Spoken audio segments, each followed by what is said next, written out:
نبی اکرم صلی اللہ علیہ وسلم سے ایک آدمی نے آ کے پوچھا، یہ تھے حضرت عبداللہ بن عباس رضی اللہ تعالی عنہ۔ یہ کہنے لگے، اللہ کے رسول صلی اللہ علیہ وسلم، کیا میں اگلے سال کی زکوٰۃ بھی دے سکتا ہوں پہلے ہی؟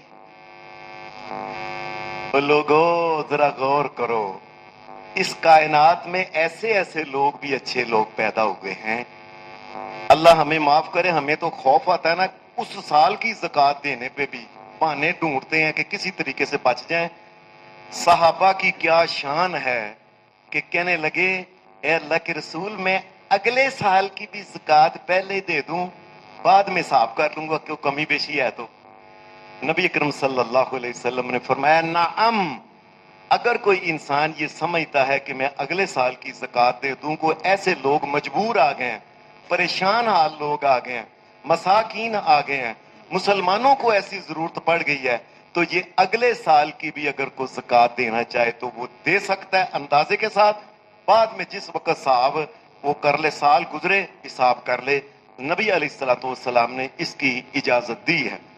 اور اسی سے ایک مسئلہ محدثین نے یہ نکالا ہے کہ اگر کوئی بندہ سارا سال اس کے پاس بندے آتے ہیں، وہ تھوڑی تھوڑی زکوٰۃ اگر نکالنا چاہے، بندہ آ گیا، کسی کو 10,000، کسی کو 5,000، کسی کو 20، جیسے کسی نے کہا کہ جی میں غریب ماڑا بندہ ہوں، بے شک مجھے زکوٰۃ میں سے سودا ہی لیتے ہیں، مجھے زکوٰۃ میں سے میرا کرایہ ہی مجھے دے دیں، کچھ کریں۔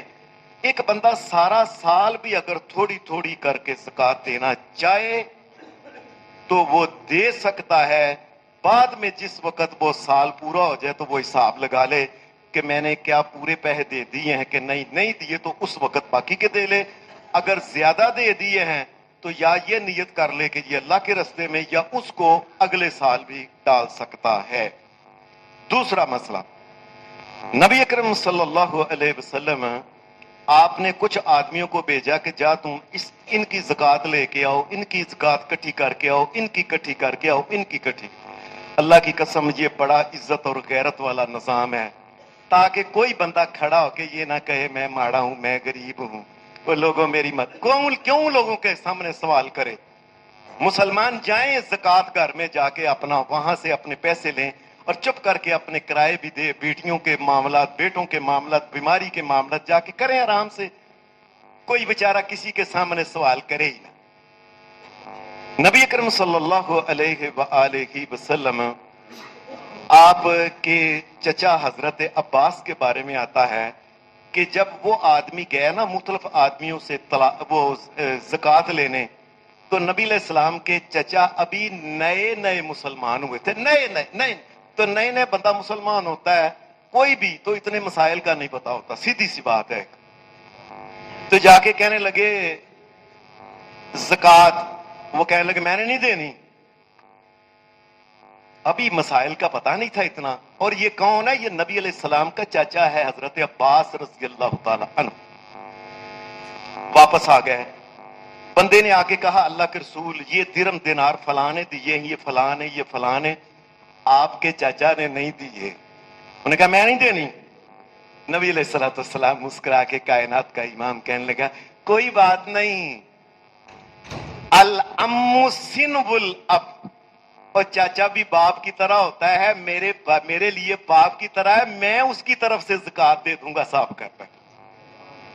اس کا کیا مطلب ہے کہ اگر کوئی آدمی کسی کی زکوٰۃ دینا چاہے، یار وہ اس کے بندہ ہے نا، وہ فلانے اے اس کے سارا صاحب کیتا ہے، اس کے ابھی پیسے نہیں آج کل آ رہے، یا جو یہ اس کے پیسے لے لو۔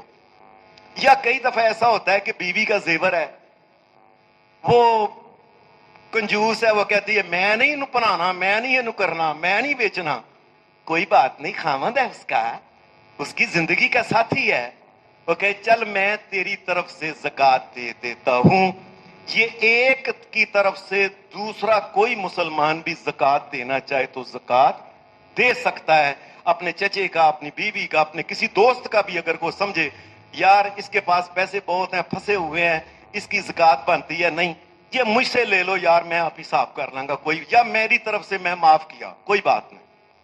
زکوٰۃ دینا چاہے تو دے سکتا ہے کسی کی طرف سے۔ زکوٰۃ کے مسئلے میں ایک خاص بات یاد رکھنا، یہ اکثر ہم غلطی کرتے ہیں.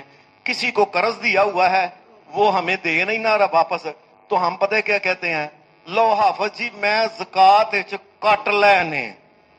یاد رکھیں, زکات میں قرض دیا ہوا پیسہ کاٹا نہیں جا سکتا, نہیں جا سکتا, نہیں جا سکتا. آپ نے اس سے پیسے لینے ہیں, جب آپ کو کیا پتا اس نے اگلے جان ہی دینے ہو آپ کو پیسے, کیا پتا اس نے کیا پتا اس نے دے, کیا معاملہ یہ ہے. اس لیے یہ کوئی طریقہ نہیں کہ میں زکات میں سے اس کے پیسے کاٹ لوں. اور چوتھا مسئلہ یہ ہے کہ آپ نے جب کسی کو زکات دینی ہے تو جب یہ فصلوں کی ہو, فصلوں کی تو وہ ظاہر اناج ہی دے گا, وہ گندم ہی دے گا, وہ جو ہی دے گا, پنیر وغیرہ دے گا. لیکن اگر اس کو زکات ہے سونے چاندی یا پیسے کی, تو اس نے وہ نقد اس کو پیسے دینے ہیں. یہ بات سن لیں, کوئی بندہ نہ کہے او یار میری دکان تے بڑا کپڑا ہے تے میں زکات پہ کٹ رہا ہوں, کپڑے تے تھان پرانے سن پیچھے کڈی جانا, میں کڈی جانا پہ زکات وچ, اے پرانا مال کڈی جا رہے ہیں. اللہ کے ساتھ فراڈ نہ لگائیں. آپ کا کوئی حق نہیں ہے کہ کپڑے دینے کا, یہ اس کی مرضی ہے, وہ کپڑے خریدے نہ خریدے. کیا پتا ہے وہ کپڑے خریدے, وہ گوشت خریدے, وہ اپنی بیٹی کے لیے کوئی چیز بنا لے, اپنی بیماری, یہ پتا نہیں اس نے کس کو. آپ کا کوئی حق نہیں ہے کہ آپ اس کو کہیں اور میں بھائی گل سن میں کپڑے ہی دینے نے نہ, کوئی آدمی نہیں. آپ اس کو پیسے دیں, اس کی مرضی ہے. اور آخری چھوٹی سی بات یہ ہے کہ زکات دینے کے بعد لوگ پھر اس کا خیال رکھتے ہیں. یہ میرے ساتھ واقعہ ہوا, اسی بندے نے مجھے کہا, 1-2 سال پہلے کی بات ہے, آپ جی ویکھو میں زکات دیتی تے چھوٹا گوشت کھاندا جے. کیا مطلب ہے, وہ دال کھائے, مٹی کھائے, وہ گارا کھائے. اللہ تبارک و تعالیٰ نے اس کو پیسے دیے ہیں, یہ اللہ کی طرف سے اس کا حق ہے. آپ نے اپنا حق ادا کیا ہے نا, فرض, ہاں ٹھیک ہے, اب اس کے پیسے ہیں, وہ گوشت کھائے, دال کھائے, فلاں کھائے. وہ میں حافظ جی کئی باری ویکھیا انہوں نے چھوٹے گوشت کی دکان تے کھلوتا ہوتا ہے. کیا بات ہے, آپ کا کوئی حق نہیں, آپ نے پیسے دے دیے ہیں, جو وہ اس کی مرضی ہے وہ کرے. اللہ تبارک و تعالیٰ آپ کی زکات دی اس کو قبول کرے. وصلی اللہ علی النبی.